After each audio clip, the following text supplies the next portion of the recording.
everyone. Welcome back to our last installment of our relationship series chat. Today, I'm so excited to talk to two of our partners, John and Leslie McNeil. Today, we're going to talk about longevity in marriage. We're going to talk about having adult children, and we're also going to talk about relationships in the workplace. I'm so excited today to talk to you. How are you? Doing good. Doing good? Glad to be here. Wow. So I know it's over 20 years. How long have you been married? This year will be 26 years. Oh my God, 26 years. Wow, 26 years. And I know, especially for your generation, that might not seem like a long time, but especially for those like in my generation, we're not really accustomed to seeing marriages that are making it over 10 years, let alone 20. So I'm just so excited about this chat. Can you take us back to how you two met? Well, really, we met in, I guess, elementary school. Oh my God. Like first, second grade. But I don't think we recognized each other until 19, 20 years of age. But we known each other pretty much all our lives. Grew up in the same church. But still, we still didn't. You know how you get to know somebody? So we just knew, I knew her, but I didn't see her as a life partner. Right. At that time. It just kind of, things just kind of happened. Yeah. Wow. So it's kind of interesting to just kind of see how, like God is ordaining our steps. And sometimes we cross paths with people, that we're going to marry. I know many times singles are like, oh my God, I don't know how I'm going to meet the person or where is he or where is she? But looking at your story, it's like all along you two knew each other. A lot of times you already done cross paths with your mate. Yeah. You just didn't know. Yeah. Because like we used to be in church. I remember being in church and crossing my fingers at her. Like she had the little germ. Those cooties. We'll pass it around church, But us was kids, just didn't know no better. Yeah. And so although it's been 26 years of marriage, when you add that like additional, 10 to 15 years that you guys knew each other, we're talking about like 35 years or so that you guys have known each other. Oh my God. Well, we dated for about, 7? Yeah. About 7 before we got married. Wow. Yeah. This is great. And so you said it was about 19 or 20. So were you in college at the time, or where were you when you were kind of like, okay, I know we know each other. We're kind of friends. We're past that cootie stage where boys don't like girls. But I think I like you more than a friend. Yeah, well, it was my second year in college.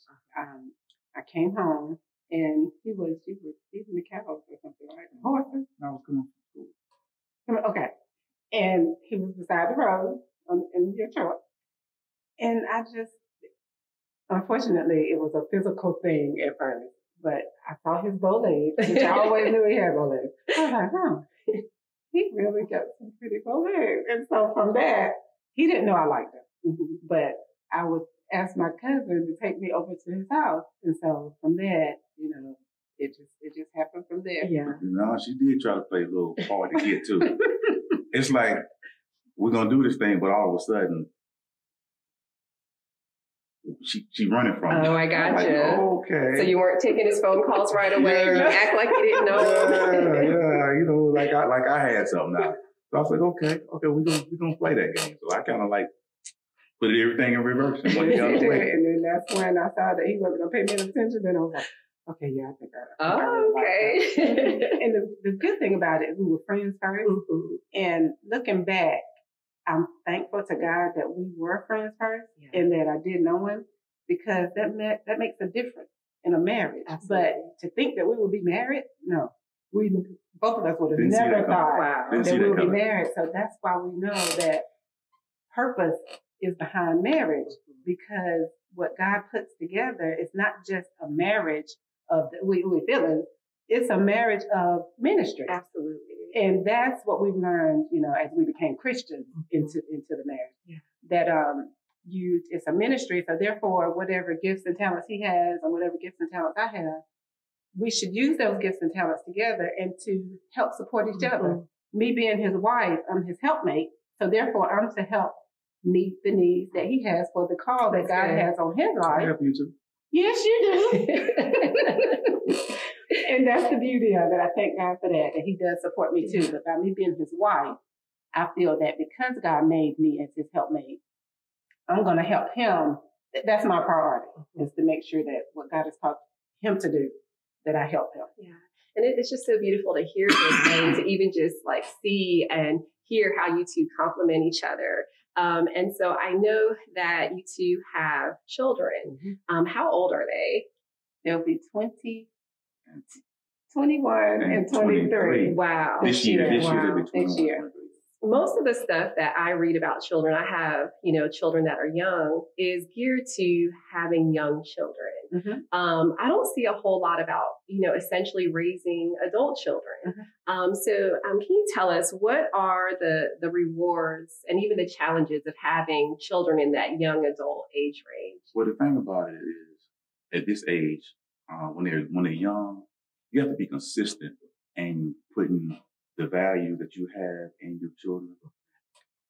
I mean, consistent, even when it don't seem like it's fair, and in their minds, and other kids, they doing other things, but you got to still be consistent, because the thing about it is the reward is watching those values come to fruition, watching that fruit bear. Yeah.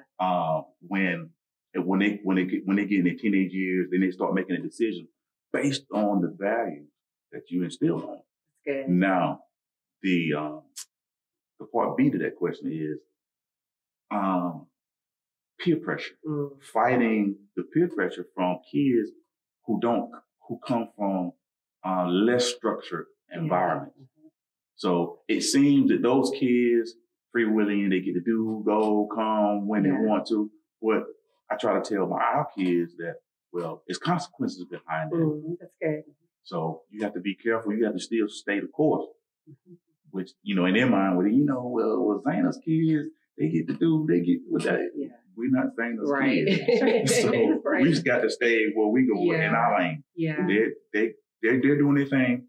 Now we just have to stay over here. Hopefully the values that we put on you, if those kids can see the reward that you're getting from staying the course, they might say, okay, you might be an influence on them instead of them being a negative influence on you. Wow, that's good. It's really good to hear that. And it gives me encouragement. I'm sure many parents who are watching this that, we may not get it right. We may not get it perfect, but we can, give our children a solid foundation so that when they do become young adults, they can, they have the tools to make good decisions. Right. And that's the thing too, you gotta, ain't nobody perfect. Right. Our walk with our kids wasn't a perfect walk. We made mistakes, along the way, but then thank God those mistakes wasn't a mistake that wasn't irreversible. Right. We can correct. It was correctable. I guess what I'm trying to say, mistake. So, we all fall short. Ain't nobody perfect. And the thing about it is also, we try the mistakes that we made, that I made as coming up as a teenager, and some in my early adult life, where I shared those experiences, with them, so that they won't do the exact same thing that I did. Okay, even when you see your kid trying to do a thing, well, I already been down that road, That's good. and this way it's gonna lead you. So you don't want to go that way. So you try to guide them based on the experiences you have and based on the experience that you saw other people go through, so they won't make the same mistake. They're gonna make mistakes. We all gotta have a story. That's right. Yeah. So, but at some point in time, you can't control the lane that they choose. Right. So you can't control their story. That's right. But they're gonna have to tell their kids the same thing that we're telling them. Yeah, that's good. That is so good. Just to hear that and also thinking like, I never want to get in the way of what God may need to do with my children. So it's really good to hear that. The good and the bad, and then what they need to learn. So, wow, this is just such great advice. In your 26 years of marriage, what would you say you've learned about marriage and love?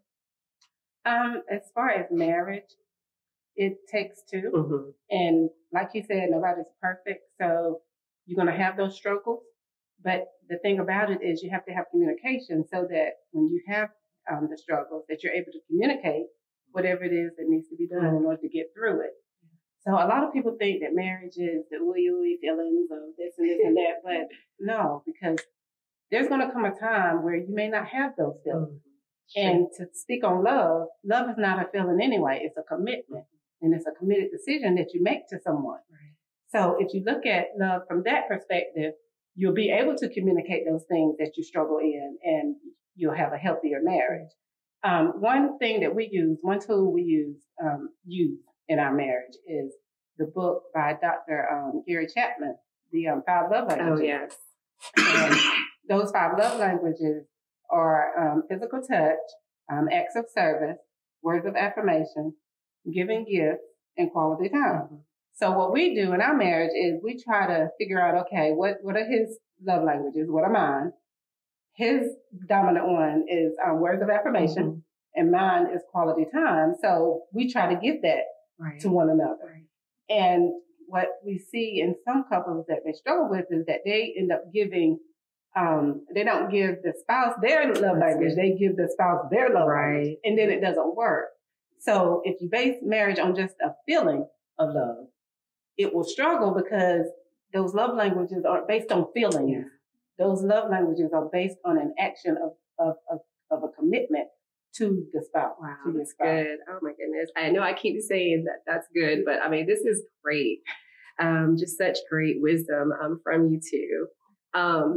And I know I keep starting stuff off within those 26 years because I think it's really important for people to hear that, you know, you are enduring.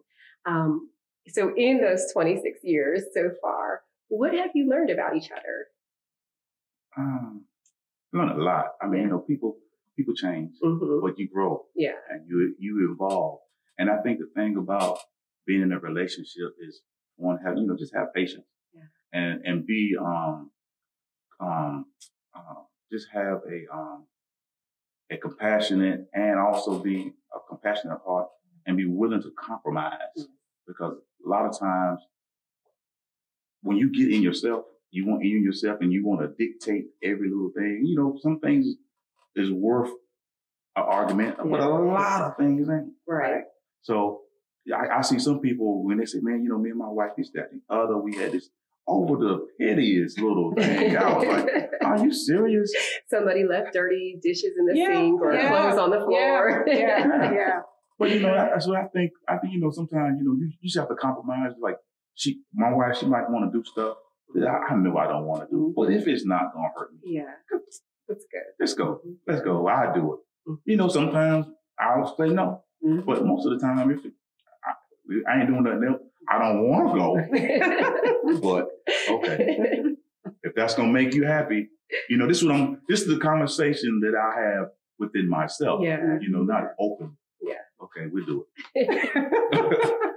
Because it's meaningless, you know, it's kind of like fight every little situation don't have to be a problem. Yeah, right. That's right. Mm-hmm. And so I know, you know, marriage and parenthood, they're not the only relationships that we'll find ourselves in.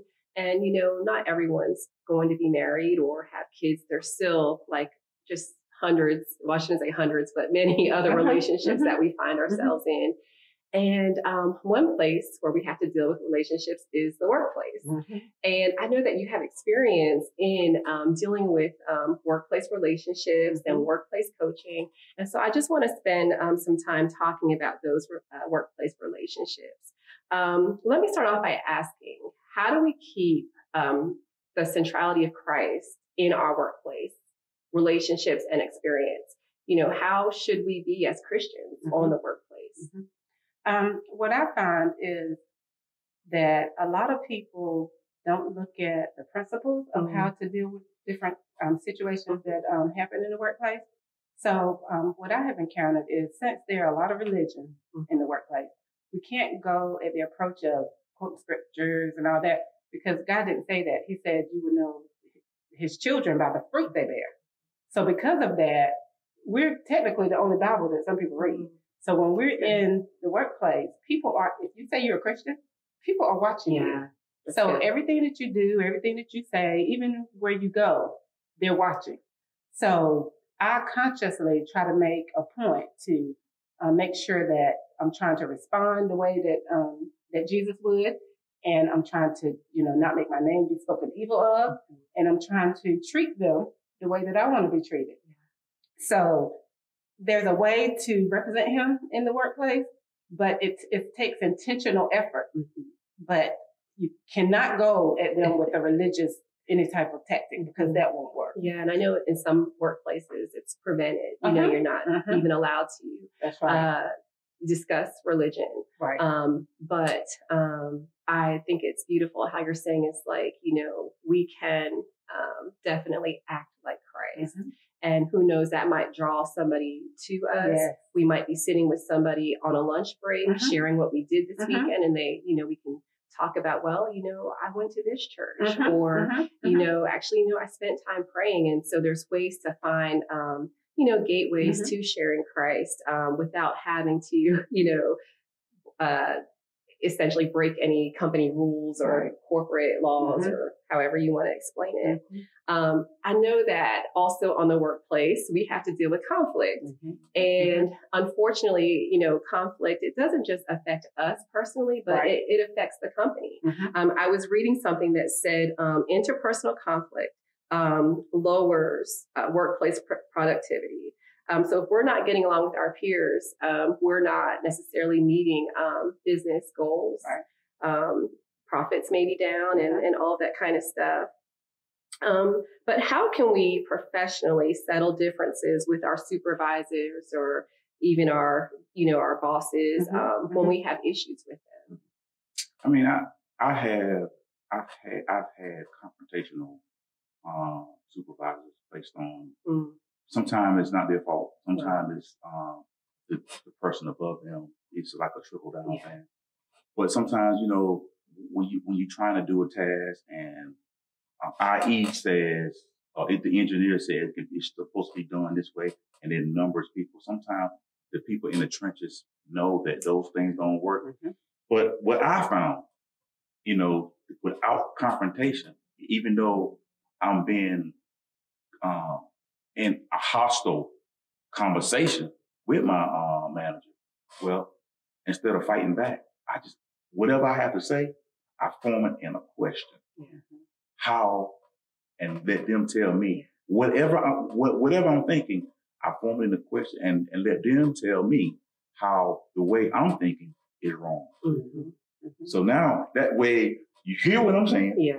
Now you get a chance to address why I'm not saying giving out good information. So time will tell. Now whether my situation, whether my view on whatever that situation was is good or not, time will tell. Because if you IE, your thing ain't working. Sooner or later, you're gonna have to scratch your head and say, okay, we might need to try it this way. Okay, you can have the credit. I'm taking credit. We just need to get the job done in a timely manner. But everybody wins. But like I said, I think just don't go in, argue back and forth. Cause like my supervisor, he loves an argument. He wants you to confront him. Come back at me. Let's fight. You don't give him that. Just okay. And I think that's really good. And even in ways is acting like Christ by, just not operating in pride. So that's really good. And another thing to add to that, because you do run into a lot of prideful managers, since we are supposed to obey authority as if they're Jesus, then looking at it from that perspective, whatever they ask you, you have to look at it as, okay, God is not going to put more on you. So whatever they're asking you to do, it's a test. So whenever they ask you to do something, you look at it as, okay, I'm doing this as unto the Lord. So therefore, as long as it's not unethical or immoral, you'll do it, knowing that, okay, promotion comes from God. It comes from God through man. So that very supervisor could be the one that gives you your promotion. But if you don't work the principle of overcoming evil with good and obeying authority as if they're Jesus, then you do yourself a disservice by not getting the promotion because you're not responding the way Jesus tells you to. But what I'm finding is a lot of people don't know that principle. So because of that, they end up taking that same test over and over again. Or either they leave. But the thing is, even if you don't take the test here, if you go to another job, if you haven't passed that test, you're going to take it again. Oh, wow, that's good. So what God is trying to do is build our character. So whatever he has to do and whomever he chooses to use, that's what he'll do. And until we recognize that, we're going to keep just going through those tests over and over and over. But yeah, so it's all a game. Yeah. And unfortunately, in the spirit realm, we win every time because the battle has already been won. Yeah. But nobody wants to feel like you've been taken advantage of. But the thing is, as a child of God, you're never being taken advantage of. And as long as you can have that in your mind when you go through the situation, you'll come out okay. I mean, oh my God, like that's, I mean, just amazing. And just so many of the points that you two were sharing about that. And, you know, one thing I thought about was seeing our work as worship. Yes, and, you know, it's unto the Lord. Yes.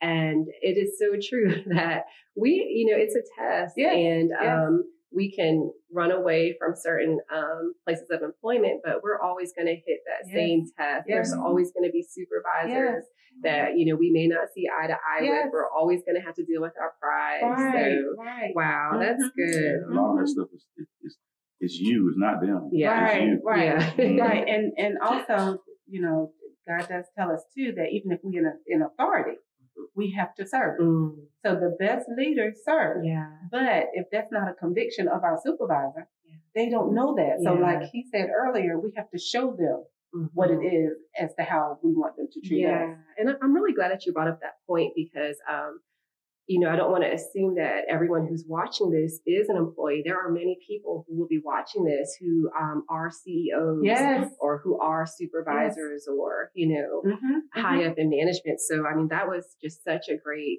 thing to say, you know, that no matter our position, we need to be emulating Christ. Yes, so, because they're accountable to Christ just like we are. Wow. That's good. Yeah. And so, you know, we were able to talk about supervisors.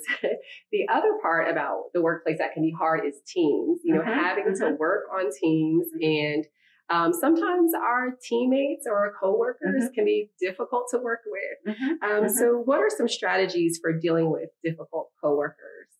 Well, first of all, once again, we got to treat people the way we want to be treated. So what I do is I first assess myself to make sure that conflict is not something that I'm attributing to. And if it's not, I will go to the person and by saying go to the person, we expose in private and we reward in the open. So nobody wants to be embarrassed. So whether it's in a meeting or on a team, whatever, you don't expose in public because they don't hear you. Wow, that's good. It's not that what you're saying isn't good or what you're saying isn't true. It's just that they don't hear you. So when you take them aside and try to, you know, ask them then, okay, what the issue is and, you know, how you can resolve it, you get better results because you now are on one-on-one, you're respecting each other and it normally works out. But what I find is because of pride and because of people not wanting to be wrong, they will just in a team meeting or team whatever, if they feel like they're right and they feel like what they have to say is important at that moment, they don't think about the how and the when because it's not what we say, it's how and when we say it. That's true. And as long as we can think of that in the process of the conflict, then it'll go right. But like we said earlier, when you go through conflicts with people, it's their tests. And that's a character builder, another character builder. So whatever we go through in our workplaces as Christ ambassadors, pretty much, they're all tests. I think we come from entitlement and we want to be right. You know, we want our point to be. We always want to win. Yeah. And so I think when you're in teams, it's not in teams. So you got to kind of work together, share each other's views and let everybody be heard. Right. And then whatever opinion or whatever plan is the best, that's where we go. It shouldn't be, well, I just want my idea to go. You got a good idea, but it ain't going to work in this situation. Right. That's okay. Wow. This is just great. Like, it's just amazing. And, you know, as we're getting ready to close, you know, I just want to thank you for the wisdom you have shared from your marriage to your children to the workplace. And, I'm just thinking about the people who are watching this right now who are going to be blessed by this and even challenged in some areas, especially as it relates to the workplace. A final question that I have is, and it can be from any sphere of relationships. Mm-hmm. If you could pick one piece of relationship advice to give to people, what would it be? For marriage, I would say, stop making mountains out of molehills. Mm-hmm. Because, our walk hadn't been perfect, but at the same time, I love her enough to deal, and to listen and to compromise, so that we don't have a big blown up situation over nothing. Because I think that's where a lot of people divorce over nothing, over simple stuff that could have been avoided. Yeah. But we make it so big, and we let little stuff fester into little big problems. But now we fighting each other, and it all stems from I didn't take the trash out, or something. Something that didn't really matter. Well, here we are in court over something that don't even. But the root of is something so trivial, selfish, and selfish. Just selfish. Yeah, that's where that pride comes into place again. Mm-hmm. Yeah. So I would say take self out of the relationship and put the other one first, and then everything will be. You'd be a whole lot. Your marriage would be a whole lot more happier if both of you took yourself out and implemented your partner. Good. And as far as workplace, when you go to work, just have in your mind that you're doing it as unto the Lord. And if you have that in the forefront, whatever they ask you to do, you know that God is in control of everything and everybody. He turns the heart of the king. So because of that, whatever you go through is all part of the plan for the purpose that he has for you. That's good. That's good. And I know you are a coach and you do specific work with the workplace.